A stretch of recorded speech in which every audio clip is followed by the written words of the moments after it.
अस्सलाम वालेकुम everyone, good morning and welcome to the inside scoop.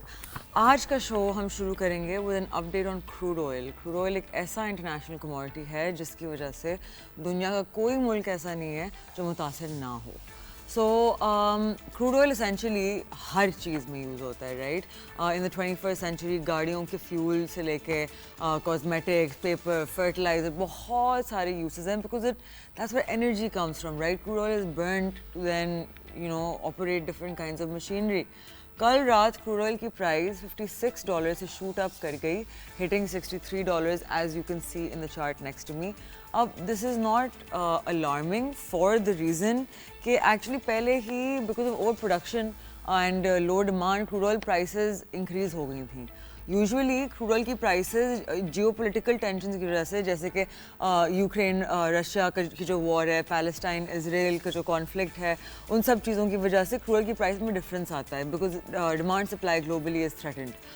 तो ये जो राइज आया, ये एक कंट्रीब्यूटर ये है कि यूएस की सैंक्शंस थी ऑन रशियन ऑयल। पाकिस्तान ने एक मैसिव लीप फॉरवर्ड लिया है, saying something that could truly redefine our future. But before that, basically, the reason why crude oil prices affect Pakistan so much is because हम एक import-based economy है और 26% हमारे import bill का हिस्सा जो है वो जो आता है crude oil की import में, right? तो जब crude oil की prices fluctuate करती हैं, जब crude oil सस्ता होता है तो our economy is going to prosper because of that, हमारे लिए चीज़ें बेहतर होती हैं। और जब crude oil महंगा होता है, जैसे कि बीच में when you guys remember Iran और इसराइल के बीच में जो हुआ था और स्ट्रेट ऑफ हॉर्मुज़ की जो एक मेन पैसेज वे जहाँ से 85% ग्लोबली क्रूड ऑयल ट्रेड होता है, तो उसकी वजह से क्रूड ऑयल की prices went up to $75 a barrel, right? So crude oil falling, good for Pakistan. Crude oil going up, bad for Pakistan. But $60 is a good rate. It starts getting expensive toward more than $65. So, government ने launch किया Inspire, which is an initiative to nurture semiconductor professionals for industry, research and education. ये basically Pakistan का national semiconductor initiative है, एक ऐसा project जो हमें global semiconductor race में ऑफिशियली ले आया है। Now let's take a step back. Semiconductors क्या होते हैं, क्यों कहते हैं कि इतने इंपॉर्टेंट हैं?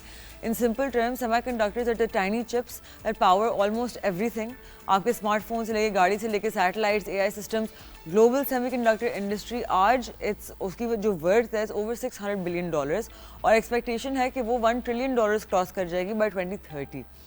पाकिस्तान इस स्पेस में स्टेप कर रहा है और ये सिंबॉलिक नहीं है, ये स्ट्रेटेजिक है। This is about joining the next industrial revolution. Prime minister Shahbaz Sharif ने इस्लामाबाद में इसका ऑफिशियल लॉन्च किया। उन्होंने कहा कि एक माइलस्टोन है पाकिस्तान की डिजिटल ट्रांसफॉर्मेशन के लिए। उन्होंने कहा कि मुल्क की फ्यूचर ग्रोथ इंजन ना सिर्फ एक्सपोर्ट्स लेकिन real estate, innovation, research, skill, human capital, ये सारी चीज़ें कनेक्टेड हैं। उनका कहना था कि we are building the foundations of a new economic frontier, one जहाँ पाकिस्तान टैलेंट कंट्रीब्यूट करता है, टेक्नोलॉजी, इनोवेशन, ये सारी चीज़ें टू द वर्ल्ड। उनके प्रोग्राम के अंडर 7200 प्रोफेशनल्स ट्रेन होंगे over the next 5 years in semiconductor design, verification, research. इसमें 9 public sector universities across Pakistan शामिल हैं और 6 इंटीग्रेटेड सर्किट लैब इस्टेब्लिश किए जा रहे हैं। ये पहला स्टेप है in Pakistan national semiconductor development road map, जिसका अगला स्टेज होगा outsource assembly and testing, OSAT, and fabrication capabilities. मतलब कि पाकिस्तान इवेंचुअली खुद चिप मेकिंग और टेस्टिंग के इकोसिस्टम का हिस्सा बनेगा। यहाँ पे इंटरेस्टिंग चीज़ ये है कि $4.5 अरब ऑलरेडी एलोकेट किए गए हैं through PSDP and prime minister ने एश्योर किया कि फंडिंग अभी बैरियर नहीं बनेगी इसमें। इसके साथ गवर्नमेंट ने पाकिस्तान डिजिटल अथॉरिटी भी इस्टेब्लिश की। FBI को डिजिटलाइज कर रही है, एक कैशलेस इकोनॉमी की तरफ जा रही है। मतलब कि बिगर पिक्चर ये है कि डिजिटल पाकिस्तान है, not just a semiconductor project, that's what we are moving toward. Federal minister Shahzad Fatima Khawaja ने कहा कि इंस्पायर एक ट्रेनिंग प्रोग्राम नहीं है, it's a movement toward technology driven inclusive economy. Focus ना सिर्फ यूथ पे है लेकिन also on empowering women to enter high tech global industries. Doctor Naveed Shirwani जो हेड करते हैं नेशनल सेमीकंडक्टर टास्क फोर्स, उन्होंने रोड मैप प्रेजेंट किया, calling it foundation of a world class semiconductor ecosystem, जो कनेक्ट करता है यूनिवर्सिटीज़ को, रिसर्च सेंटर्स, इंडस्ट्री को। PSEB CEO अबू बकर ने कहा कि प्रोजेक्ट पाकिस्तान के लिए कॉर्नरस्टोन है, वो हमें हेल्प करेगा to develop in digital capability, train talent and integrate into global supply chains. यानी कि सिंपल लफ्ज़ों में पाकिस्तान अब सिर्फ टेक्नोलॉजी यूज़ नहीं करेगा बल्कि टेक्नोलॉजी बनाएगा. This is a huge mindset shift from being a consumer to being a creator nation. Now moving from chips to cash, Pakistan's foreign exchange reserves have slightly improved this week. ये एक छोटा uptick है. Total liquid reserves 19.85 billion as of October 17th, and which is up 43 million. Out of this, State Bank Pakistan के पास 14.45 billion है, बाकी commercial banks के पास है. अब ये इंक्रीज़ छोटी लग सकती है लेकिन कॉन्टेक्स्ट समझना ज़रूरी है बिकॉज एक साल पहले स्टेट बैंक के रिजर्व्स सितंबर में वो 10.7 बिलियन डॉलर्स. इसका मतलब है कि रिजर्व्स 32% इंक्रीज़ हुए हैं ईयर ऑन ईयर, जो एक बहुत इम्प्रूवमेंट है. एंड पाकिस्तान की इकोनॉमिक इंस्टेबिलिटी के बाद it's a great call. September monthly data में थोड़ा डिप आया. स्टेट बैंक के reserves fail 144 million month on month, लेकिन ओवरऑल प्रोजेक्ट्री अभी पॉजिटिव है. Gradual build-up in reserves shows कि पाकिस्तान की external position stabilize हो रही है thanks to lower imports, better current account management, multilateral inflows. Speaking of inflows, Pakistan ने September 2025 में external financing worth 436 million secure की from multiple sources. अब last month के मुकाबले में 35.7% कम था, लेकिन decent sign because inflows multilateral partners से आए, जिसके World Bank, ADB and Islamic Development Bank. World Bank ने लीड किया 146 million disbursements, ADB 27 million, Islamic DB 48 million. Short-term oil financing facilities, interestingly, Denmark ने contribute किया $61 million. Faisalabad wastewater treatment project, जो largest bilateral inflow for the month बनाता है उसे. Quarter wise देखा जाए तो हमने 1.82 बिलियन डॉलर सिक्योर किए फर्स्ट क्वार्टर फिस्कल ईयर 26, जिसमें से 939 मिलियन मल्टीलैटरल से, 335 million bilateral donors. Rest was from non project and budgetary support facilities including 300 million from Saudi oil facility, 311 million from ISDB's short term oil credit, 541 million Naya Pakistan certificates. यानी कि despite limited commercial borrowing and no new bonds, Pakistan अपनी liquidity afloat रख रहा है through institutional partners. और ये पैसा सिर्फ रिजर्व्स भरने के लिए नहीं है, इसका बहुत हिस्सा डेवलपमेंट प्रोजेक्ट्स में आ रहा है. Post flood rehabilitation, energy transmission lines and social protection programs like BISP, national health support initiatives are being funded under this. And इसका मतलब है कि पाकिस्तान के फाइनेंसिंग इन्फ्लोज सिर्फ सर्वाइवल के लिए नहीं है, लॉन्ग टर्म रेजिलियंस के लिए भी यूज़ हो रहे हैं. प्रोजेक्ट्स जैसे कि Sindh flood emergency rehabilitation, Dasu transmission lines and BISP social protection programs show that the focus is shifting from damage control, building resilience, particularly energy and infrastructure. Now let's talk about Pakistan की growing international partnerships UK के साथ. हमारे finance minister ने British high commissioner जेन Marriott के साथ मिले इस्लामाबाद में. Both sides reaffirmed commitment, deepening cooperation, economic reforms, climate resilience, private sector growth. हमारे फाइनेंस मिनिस्टर ने बताया कि पाकिस्तान ने ऑफिशियली मूव कर दिया है from stabilization to consolidation phase, supported by tough reforms and fiscal discipline. He proudly highlighted after 3 years all 3 major global rating agencies ने पाकिस्तान की आउटलुक अपग्रेड कर दी है, जो सिग्नल करता है नए इन्वेस्टर कॉन्फिडेंस.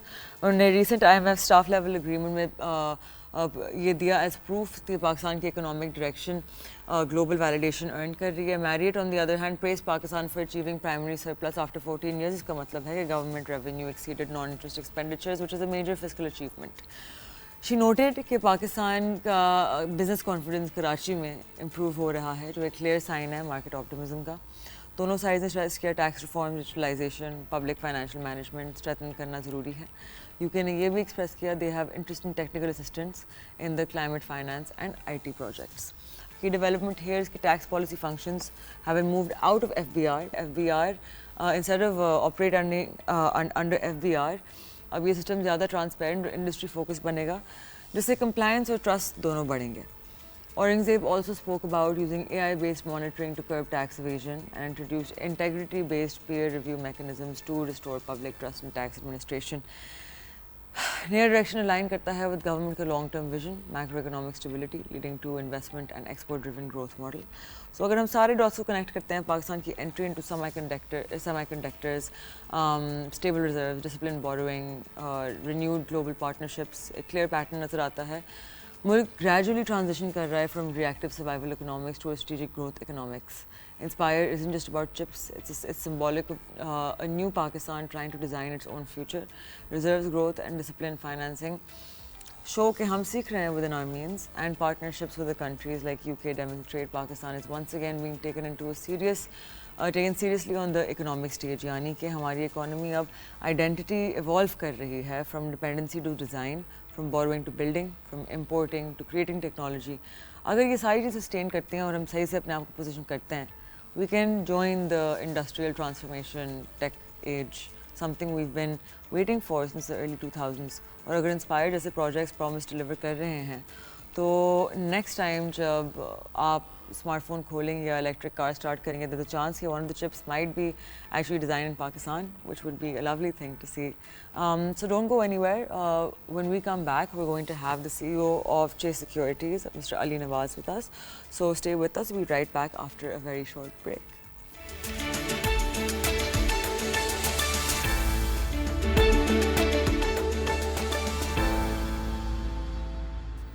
Welcome back. आप देख रहे हैं द इनसाइड स्कूप. ब्रेक में जाने से पहले आई लेट यू नो कि ब्रेक से वापस आने के बाद we will have the CEO of Chase Securities, which is a brokerage in Pakistan. His CEO Ali Nawaz has joined us today. Ali, thank you so much for being with us today. I really appreciate it. Thank you for inviting. Thank you. तो sir सबसे पहले बताएं, मैंने recently आई put up अ post asking people के आप लोगों को क्या मसले फेस होते हैं ऑन योर इन्वेस्टमेंट जर्नी. मुझे लगा था शायद तो बोलेंगे मसला हमें डेटा नहीं मिलता, वी वांट एनालिसिस, हमें फाइनेंशियल मॉडल्स चाहिए. एक्चुअली 1400 कमेंट्स में से कोई 500 comments were only about the KYC, राइट? तो I put up another post tagging the government, CDC, NADRA, NCCPL, saying कि please centralise this on the CNIC. फ़ौरन एक इदारे ने मुझे कांटेक्ट किया सेइंग कि हमारा एक प्रोडक्ट है वो सेंट्रलाइज करता है और उनको बोलें. मैंने उनसे रिस्पॉन्ड करके बताया कि सर अवाम कह रही है आपके प्रोडक्ट में बहुत मसले हैं, वो नहीं खोल पा रही अपना अकाउंट. कहते हैं नहीं, अवाम ना समझ है, उनको समझने की ज़रूरत है, हमारा प्रोडक्ट ठीक है. तो मुझे बताएं एज ब्रोकर्स आप लोगों को KYC में क्या मसले फेस होते हैं, किन इदारों से फेस होते हैं?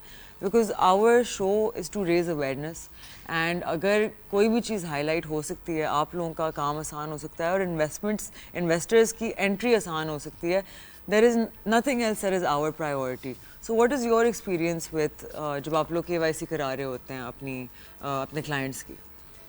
जी देखिए, एक बिल्कुल आपने बात ठीक की कि थोड़ा सा जो है वो इन्वेस्टर्स को प्रॉब्लम है, और मेरी नज़र में सबसे बड़ा प्रॉब्लम जो है वो आई थिंक अभी भी मुझे ऐसा लगता है कि ये अवेयरनेस का प्रॉब्लम है. बहुत सारे प्रोडक्ट्स इन प्लेस हैं जो कि सेंट्रलाइज्ड KYC पर हुए हैं.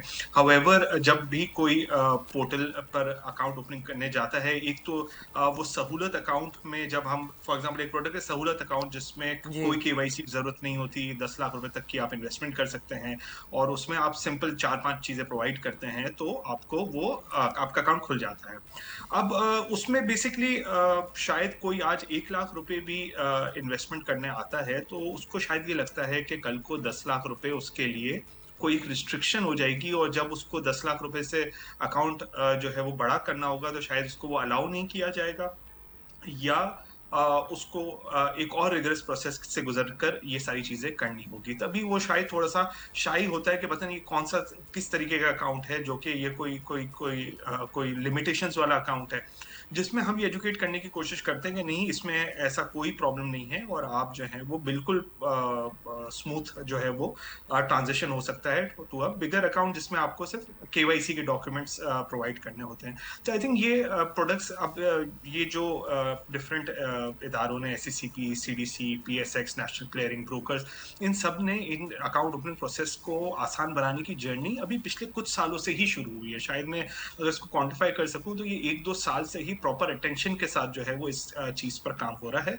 और अवेयरनेस आने में ग्रेजुअल टाइम लगता है. अगर हम देखें कि तो 13,000 अकाउंट पिछले महीने खुले हैं तो इसका मतलब है कि कुछ इंप्रूवमेंट्स तो आई है, उसका कुछ हाथ मार्केट की परफॉर्मेंस में भी है, बट ये प्रोसेस भी आसान हुआ है जिसकी वजह से अकाउंट्स जो है वो तेजी से खुल रहे हैं और हम ये पेस बढ़ता हुआ देख रहे हैं. There is lot more to be done. I think यही अवेयरनेस पर सबको मिलकर काम करना है ताकि जो है इस प्रोसेस को और स्मूथ किया जाए. बट ये over the period of time होगा, और उसका एक सिंगल रोड ब्लॉक जो है, आई थिंक सबको अवेयरनेस पर काम करना होगा। आप भी इस पर कर रही हैं, हम भी अपने तरफ कोशिश कर रहे हैं, एससीसीपी, सीडीसी, पीएसएक्स सब ट्राई कर रहे हैं। तो आई थिंक ये जो इसमें इम्प्रूवमेंट्स जो है वो ग्रेजुअल आती रहेंगी।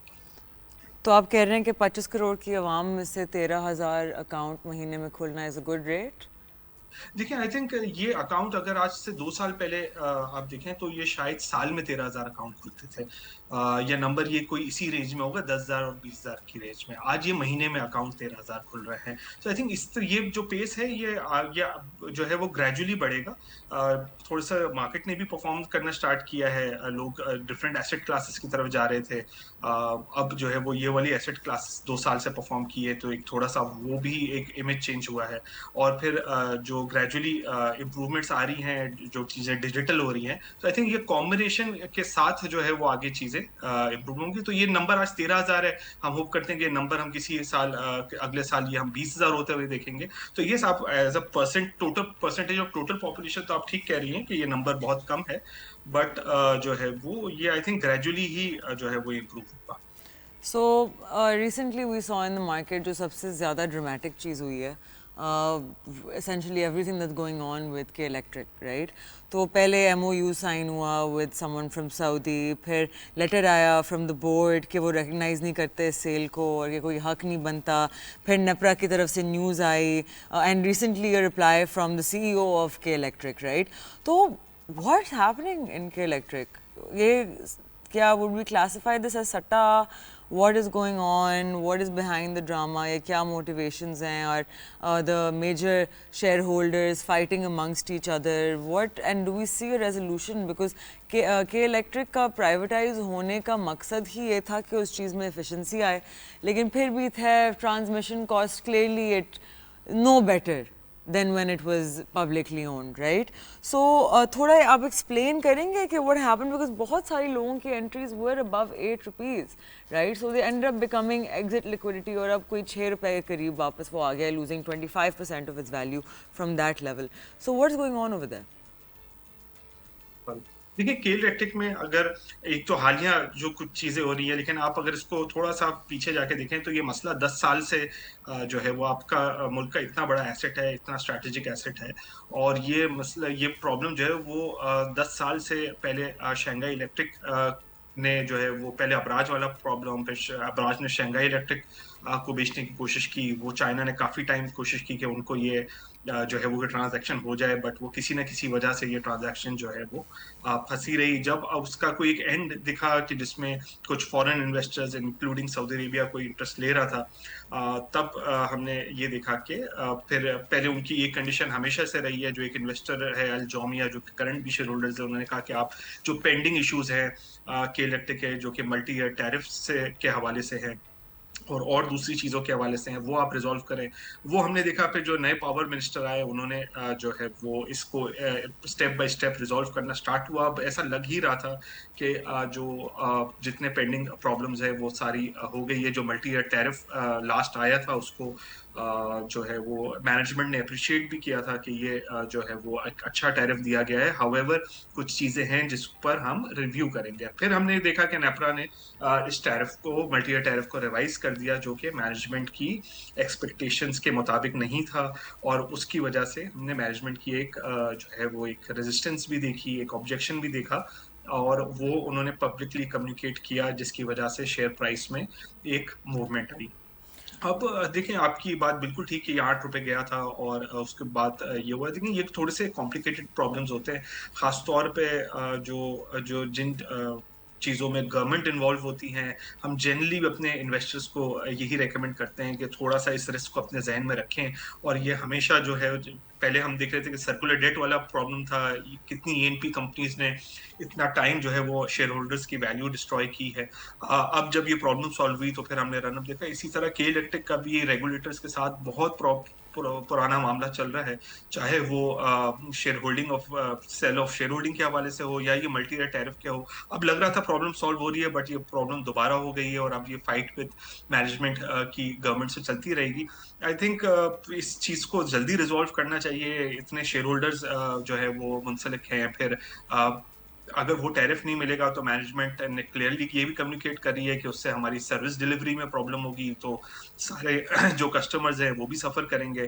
तो इसमें तो मेरे ख्याल है कि मैं गवर्नमेंट से ही ये कह सकता हूँ कि आप इस मैटर को जो है वो जल्द से जल्द रिजॉल्व करें, ताकि शेयर होल्डर्स भी जो है वो क्लैरिटी हो जाए कंपनी के हवाले से, और कस्टमर्स भी सफर ना करें। डेफिनेटली। तो रिसेंटली वी सी कि पाकिस्तान बहुत एक स्ट्रेटिजिकली फेवरेबल पोजीशन में है, राइट? एंड हमारी स्टॉक मार्केट भी because of the IMF program, then the expectation of Saudi inflows, Qatar के inflows, and a lot of different countries, फिर हमारे good relationships with the Oval Office, और ये सारी चीज़ें पाकिस्तान को एक इस तरह के पॉइंट पे रख रही हैं जहाँ अगर यहाँ से हमने इंटरनली पॉलिसीज़ को मैनेज किया, like taxation, like export incentivisation, economic zones फिर से इस्टेब्लिश करना शुरू किया जिनके अब 10 years ख़त्म होने को आ रहे हैं, राइट? तो this could be a very fruitful situation for Pakistan. लेकिन हम देख रहे हैं, एंड हमारा इंडेक्स भी इस चीज़ को रिफ्लेक्ट कर रहा है कि वी नाउ अंडरस्टैंड कि यहाँ से हमें बहुत फोकस करने की ज़रूरत है on our exports and our trade with different countries, right? Because recently भी बहुत सारे एनालिस्ट फेयरफुल थे कि हमारा करंट अकाउंट फिर से डेफिसिट की तरफ आ रहा है, एंड लकली हम 100 million सरप्लस हमने दिखा दिया, which is why we got a bit of a boost. लेकिन आपको क्या लगता है, व्हाट डू वी थिंक कि with the current trajectory of the economy and जो हमारी मिनिस्ट्री की पॉलिसीज़ हैं इंटरनली, क्या आपको लगता है कि कोई टैक्सेशन में ईज़ आएगी, एक्सपोर्टर्स को कोई फैसिलिटेशन दी जाएगी? Because without that I think eventually our market is going to start cooling off within the next few months then. जी बिल्कुल, देखिए to be very straightforward, मुझे नहीं लगता कि टैक्सेशन में कोई रिलैक्सेशंस आएगी। हम अभी भी अगर ऐसे ओवरऑल देखें तो हमारा टैक्स टू जीडीपी जो रेशियो जो कि रीजन से है या जो कि हमने आईएमएफ से कमिट किया हुआ है वो कम है। अब वो एक इनएफिशिएंट टैक्सेशन मैकेनिज्म जरूर है कि जो पे कर रहा है उस पर ज्यादा बर्डन है, जो कि नहीं पे कर रहा उसके लिए हम अभी तक कोई ऐसा फॉर्मूला नहीं ले आ सकें कि जिससे हम इसको कवर कर सके। जो ऑलरेडी पे कर रहा है उसके पास अब वो स्पेस है ही नहीं, इस कॉर्पोरेट टैक्स के साथ, सुपर टैक्स के साथ, डिविडेंड टैक्स के साथ आप मजीद और टैक्सेशन नहीं कर सके। तो ये एक रोड ब्लॉक जरूरी है, हमें अपना टैक्स बेस किसी तरीके से एक्सपैंड करना पड़ेगा। और आप अगर ये नहीं किया तो आई थिंक अब हमारे पास स्पेस नहीं है। दूसरा तरीका आईएमएफ आपसे ये कहता है कि आप अपने एक्सपेंडिचर्स कम कर दें, उस पर भी हमने कोई खातिर का अभी तक काम नहीं किया है। बिल्कुल। तो आई थिंक ये अगले सालों में चैलेंज जरूर होगा कि जो आप टैक्सेशन है, अभी तो हम वैसे ही जो कमिट किया हुआ है टैक्सेशन का नंबर उसी पे शॉर्टफॉल है। हम आईएमएफ से एग्जेम्पशन ले रहे हैं, कभी फ्लड के नाम पर या कभी किसी स्लो इकोनॉमी के नाम पर। बट आई थिंक ये ज्यादा टाइम नहीं चल सकेगा। आई थिंक हमें एग्रीकल्चर, रियल एस्टेट, रिटेल, बाकी जो और सेक्टर्स हैं जो कि टैक्स नेट में नहीं है, आई थिंक हमें किसी तरीके से जो एग्जिस्टिंग टैक्स पेयर है उनके ऊपर टैक्सेशन कम करना पड़ेगा ताकि ग्रोथ आए, और बाकी जो है वो अनटैक्स सेक्टर को टैक्स नेट में लाना होगा ताकि एक equitable taxation mechanism. Definitely definitely. So because आपका इतना एक्सपीरियंस रहा है in the stock market, right? मैं आपसे पूछना चाह रही थी, I have been asking everyone this because I have not been in the stock market so long. Luckily मेरी एंट्री एक बहुत फेवरेबल पॉइंट पे थी। I entered when the index was eight 48,000 points. तो अभी रैली शुरू हुई थी, so my experience has purely been a bull run, right? And it's already been a little over 2 years since the bull run began. तो मुझे बताएं कि आपके एक्सपीरियंस में in Pakistan what does the Pakistani stock market cycle look like? आपकी bull run typically कितना last करती थी और फिर बेयर रन कितने अरसे के लिए रहता था? जी देखिए, एक very good question. I think इसको मैं आपके पहले क्वेश्चन के साथ भी लिंक जरूर करूंगा कि ये जो पाकिस्तान में जो इन्वेस्टर बेस बहुत कम है और जो कि अकाउंट साइज बहुत कम है, उसकी एक वजह ठीक है ये अवेयरनेस का फुकदान और ये जो अकाउंट ओपनिंग का प्रोसीजर्स वगैरह ये जरूर है। उसके बट ये जो बैड स्टोरीज जो है, जो बूम बस्ट साइकिल है, वो लोगों का जो बेसिकली जो वो लोगों से अपने या अपने सीनियर से जब ओपिनियन लेते हैं तो एक वो भी एक फियर जरूर है, जो कि अब आई होप कि ऐसा नहीं हो और आगे जो है वो चीजें बेहतर हो। जनरली होता ये है कि हमने पिछले कुछ 10 सालों में देखा है कि हमारा बेयर साइकिल और बूम बस्ट साइकिल जो है, जिसको हम बूम बस्ट साइकिल कहते हैं, वो 2 साल 3 साल के का होता है। हम बेसिकली हमारा वही पैटर्न है कि हम एक आईएमएफ प्रोग्राम लेते हैं, अपने मुल्क को स्टेबलाइजेशन की तरफ लेकर आते हैं। जैसे ही स्टेबलाइजेशन की तरफ आते हैं और जीडीपी ग्रोथ होती है, वैसे हम करंट अकाउंट हमारा जो है उस हिसाब से रिस्पॉन्ड करना स्टार्ट करता है। हम एट द राइट टाइम हम उस प्रॉब्लम को एड्रेस नहीं करते हैं, क्योंकि उसके लिए कुछ मुश्किल फैसले लेने होते हैं, और हम उस चीज को कोशिश करते हैं कि जितना डिले हो जाए, और वो फिर हमें वो सारी चीजें एक साथ करनी होती हैं उस मैटर को एड्रेस करने के लिए, और फिर एक बस साइकिल होता है। बिल्कुल। जिस तरह अभी आपने करंट अकाउंट का भी जिक्र किया कि ये एक्सपेक्टेशंस थी, क्योंकि लास्ट ट्रेड बैलेंस का नंबर काफी जो है वो खराब आया था, और एक्सपेक्टेशंस ये थी कि हम करंट अकाउंट डेफिसिट करेंगे। देखिए हमारी करेंसी जो है वो पिछले 18 महीने से एक ही जगह पर है। जनरली जो है वो करेंसी जो है वो शॉक एब्जॉर्बर होती है। अगर इस तरीके का कोई इंसिडेंट होता है, इंपोर्ट्स बढ़ती हैं या एक्सटर्नल अकाउंट्स प्रेशर आते हैं, तो एक जो दुनिया में एक टूल जो यूज किया जाता है, वो करेंसी को शॉक लेने दिया जा सकता है, और उसको एक इक्विलिब्रियम फाइंड करना होता है कि कहाँ पर वो होता है, और वो करंट अकाउंट को कंट्रोल करता है।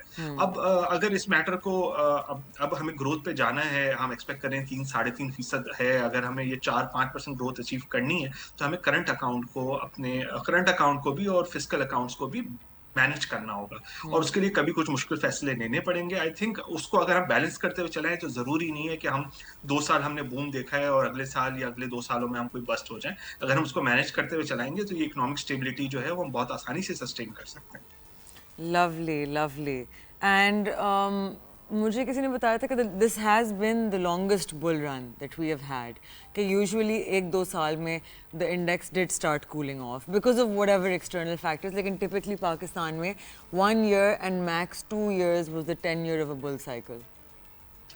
जी देखिए, वैसे आप अगर थोड़ा सा देख लें, तो 2001 से एक बुल साइकिल स्टार्ट हुआ था, जो कि जी 2007 तक चला था। 2005 में एक बहुत बड़ी करेक्शन आई थी, बट अगर आप ओवर पीरियड ऑफ 5 इयर्स देखें, तो एक बहुत अच्छा बुल रन था। फिर 2008 ग्लोबल फाइनेंशियल क्राइसिस थे, 2009 से आप स्टार्ट करें तो 2017 तक विद सम करेक्शंस मार्केट में एक अच्छा साइकिल था। बट वही वाली बात कि इन दोनों जब 2008 हुआ या उससे पहले जो क्राइसिस हुआ, उसकी एक ही वजह होती थी, दैट इज योर इकोनॉमी, और कोई वजह नहीं थी इन सारे क्राइसिस की। तो यस, ये 2 साल में जो है वो बहुत ही शार्प रैली भी आई है और बहुत अच्छी रैली भी आई है। मेरा तो नहीं ख्याल कि जो है वो कोई ऐसी वजह जिसकी वजह से हम इसको सस्टेन ना कर सके, या बस इकोनॉमी को मैनेज करके रखें। Definitely definitely and I think if I am understanding correctly, आप कह रहे हैं कि बिकॉज हमारा ऑलरेडी इन्वेस्टर बेस इतना छोटा है, एज लॉन्ग एज हमारी इन्वेस्टर बेस ग्रो करती जाए, हमारी bull run are going to continue to be so fruitful because companies इतनी सस्ती हैं, राइट? इवन राइट नाउ हमारा एवरेज मल्टीपल इज़ 9। जी बिल्कुल, अगर आप स्टैटिस्टिक्स भी देख लें ना, तो इस साल जो है वो आपने सिर्फ, मैं अभी इसी साल की बात कर रहा हूँ, कि इस साल थ्रू इंडिविजुअल्स डायरेक्टली और थ्रू म्यूचुअल फंड्स, जिससे लोग पैसिवली स्टॉक मार्केट में इन्वेस्ट करते हैं, कुछ 120 अरब रुपए स्टॉक मार्केट में इन्वेस्ट हुए हैं सिर्फ इसी लवली। साल, थ्रू इंडिविजुअल्स एंड थ्रू, और उसमें से 100 अरब रुपए पिछले 3 महीनों में इन्वेस्ट हुए हैं।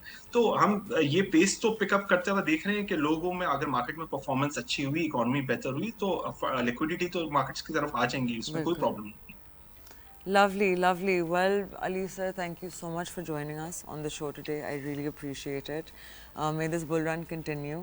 And once again, like I think when you even previously come on the show, आपने हमेशा investors को इतना confidence दिया है about the market. So Ali Nawaz Saab, to remind you guys, is the CEO of Chase Securities.